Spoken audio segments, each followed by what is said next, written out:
ತುಂಬ ಜನ ಕೇಳ್ತಿದ್ರಿ ಅದೇನಪ್ಪ ಅಂತ ಅಂದರೆ ಈ ಸ್ಟೈಲು ಸ್ವಲ್ಪ ಈಗೂ ಉಂಟೆ ಸ್ಟೈಲ್ ಆಗೋಯ್ತಲ್ಲ. ಏನೋ ಒಂದು ಸ್ವಲ್ಪ ಹಿಂಗೆಲ್ಲ ಮಾಡಬೇಕಾಗುತ್ತೆ, ಆ್ಯಕ್ಷನ್ ಬಂದ್ಬಿಡುತ್ತೆ ಮಾಮೂಲಿ ಕ್ಯಾಮ್ರಾ ಮುಂದೆ ಮಾತಾಡಬೇಕಾದ್ರೆ. ಎಲ್ಲರಿಗೂ ನಮಸ್ಕಾರ ಸ್ನೇಹಿತರೆ. ತುಂಬ ಜನ ಕೇಳ್ತಿದ್ರಿ ಬೆಂಗಳೂರಲ್ಲಿ ಆಟೋ ಬಿಸ್ನೆಸ್ ಹೆಂಗಿದೆ ಬ್ರದರ್, ಬಿಸ್ನೆಸ್ ಮಾಡ್ಬೋದಾ, ಏನು ಮಾಡೋದು, ತುಂಬ ಕಮೆಂಟ್ ಬರ್ತಿದ್ದು, ಹಾಗೆ ಡಿ ಎಮ್ ಕೂಡ ಬರ್ತಿದ್ದು, ಹಾಗೆ ವಾಟ್ಸಪ್ ಮೆಸೇಜ್ ಕೂಡ ಬರ್ತಿದ್ದು.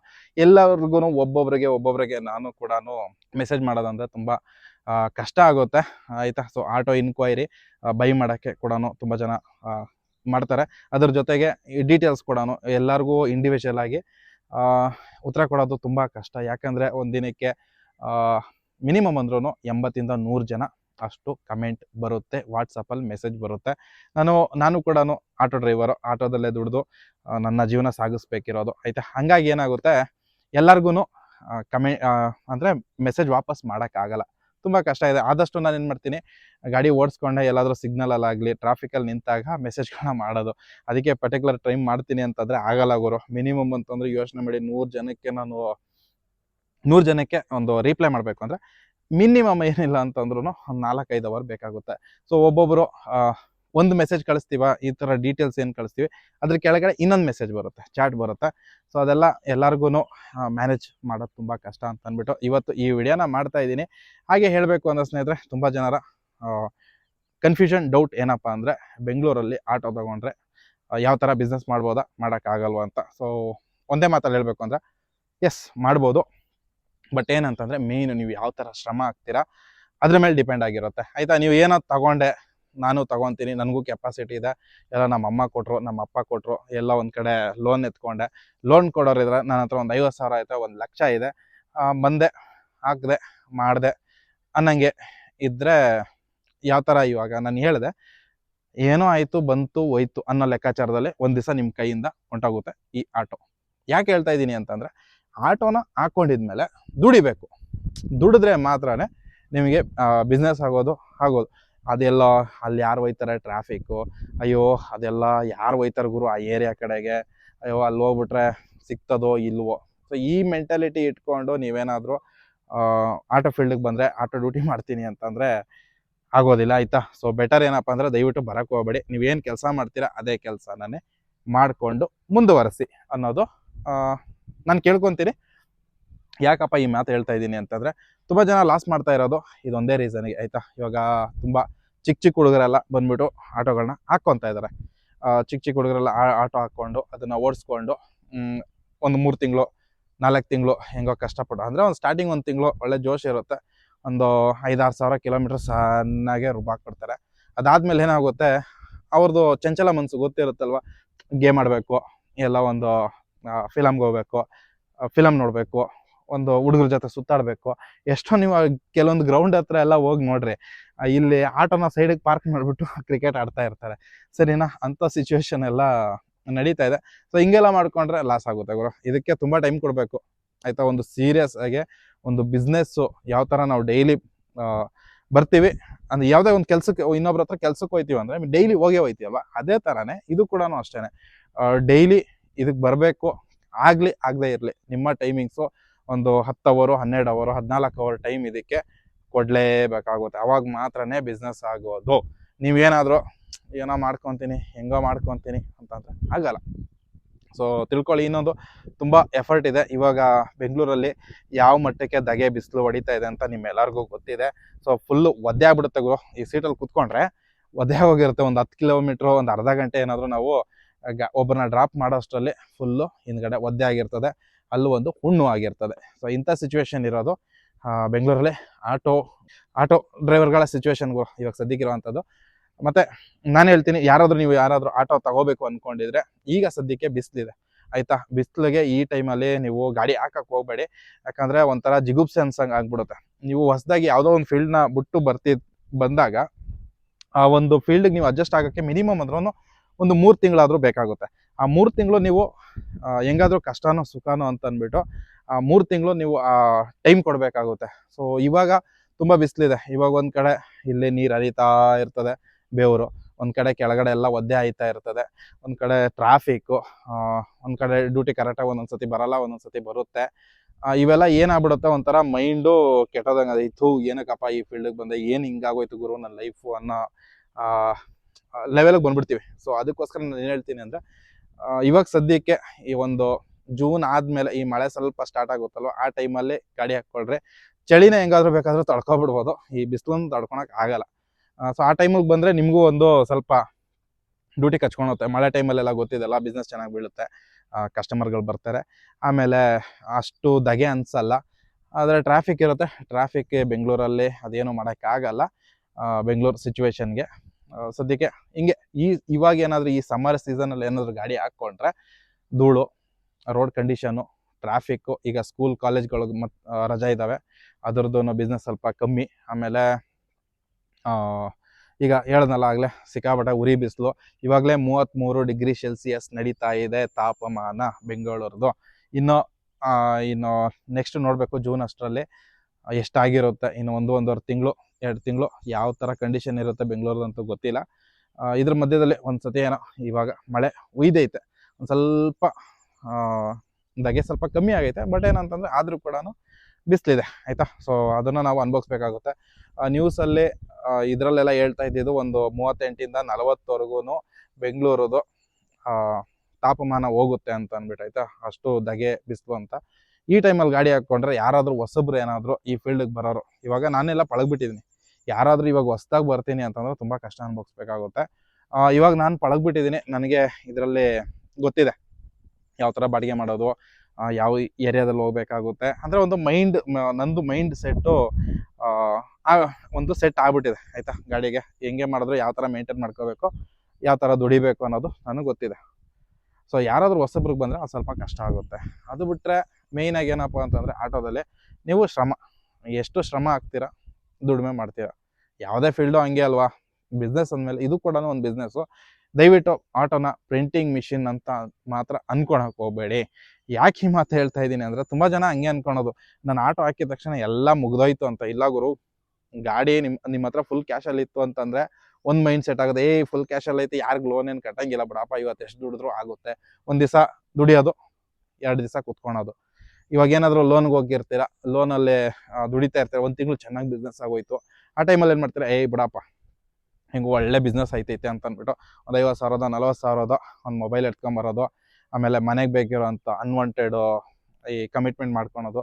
ಒಂದು ಗಾಡಿ ಮೇಲೆ ಕೂಡ ಲೋನ್ ಇರುತ್ತೆ, ಅದನ್ನು ಕರೆಕ್ಟಾಗಿ ಕಟ್ಟೋಕ್ಕಾಗಲ್ಲ.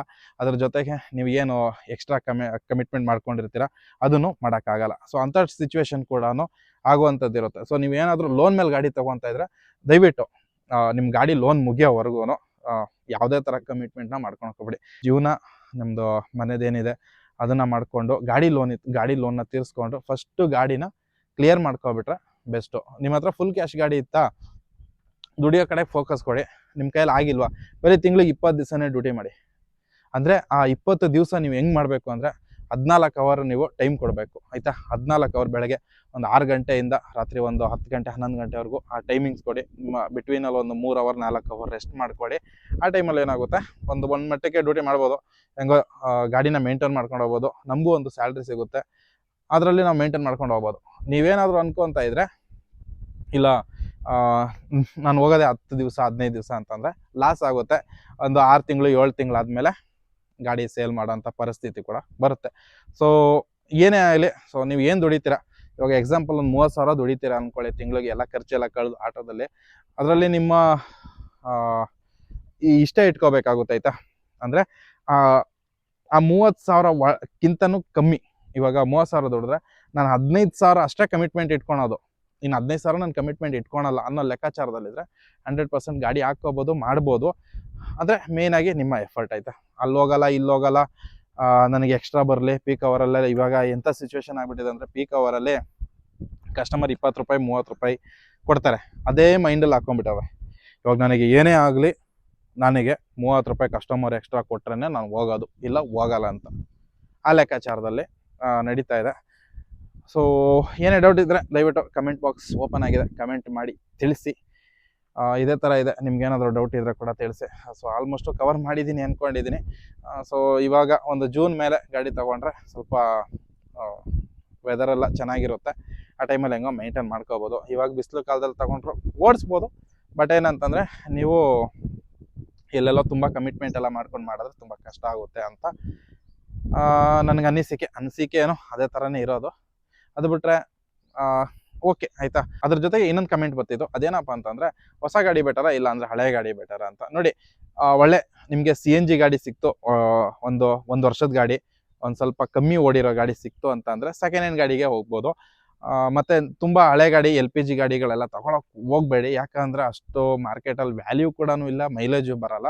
ಆ ರೀಸನಿಂದ ಅಷ್ಟೇ. ಇವಾಗ ಬಂದುಬಿಟ್ಟು ಲೇಟೆಸ್ಟ್ ಗಾಡಿಗಳನ್ನೇ ವ್ಯಾಲ್ಯೂ ಇರೋಂಥದ್ದು. ಮತ್ತು ಮೈಲೇಜ್ ಬಂದುಬಿಟ್ಟು ನಿಮಗೆ CNG ಗಾಡಿನಲ್ಲೇ ಸಿಗುತ್ತೆ. ಸೊ ಹೊಸ ಗಾಡಿ ಬೆಟರಾ ಸೆಕೆಂಡ್ ಹ್ಯಾಂಡ್ ಗಾಡಿ ಬೆಟರಾ ಅಂತಂದರೆ ಇವಾಗ ಡಿಪೆಂಡ್ ಆಗಿರುತ್ತೆ. ನಿಮ್ಮ ಹತ್ರ ಚೆನ್ನಾಗಿ ದುಡ್ಡಿದೆ, ಓಕೆ ನನಗೇನು ತೊಂದರೆ ಇಲ್ಲಪ್ಪ, ನಾನು ಮೇಂಟೈನ್ ಮಾಡ್ತೀನಿ ಅಂತ ಅಂದರೆ ನಾನು ಹೇಳೋದು ಹೊಸ ಗಾಡಿಗೆ ಹೋಗಿ. ನನ್ನ ಹತ್ರ ಇಲ್ಲಿ ದುಡ್ಡಿಲ್ಲ, ಬಟ್ ಏನಂತಂದರೆ ಒಂದು 50-60 ಸಾವಿರ ರೂಪಾಯಿ, ಒಂದು 70 ಸಾವಿರವರೆಗೂ ಉಳಿಸ್ಬೇಕು ಅಂತಂದರೆ ಸೆಕೆಂಡ್ ಹ್ಯಾಂಡ್ ಗಾಡಿಗೆ ಹೋಗಿ. ಸೊ ಸೆಕೆಂಡ್ ಹ್ಯಾಂಡ್ ಗಾಡಿಗೂ ಹೊಸ ಗಾಡಿನಲ್ಲಿ ಡಿಫ್ರೆನ್ಷಿಯೇಟ್ ಏನಪ್ಪ ಅಂದರೆ, ಹೊಸ ಗಾಡಿ ಅಂತಂದರೆ ನಿಮ್ಮ ಹೆಸರಿಗೆ ರಿಜಿಸ್ಟ್ರೇಷನ್ ಆಗುತ್ತೆ ಆಯಿತಾ.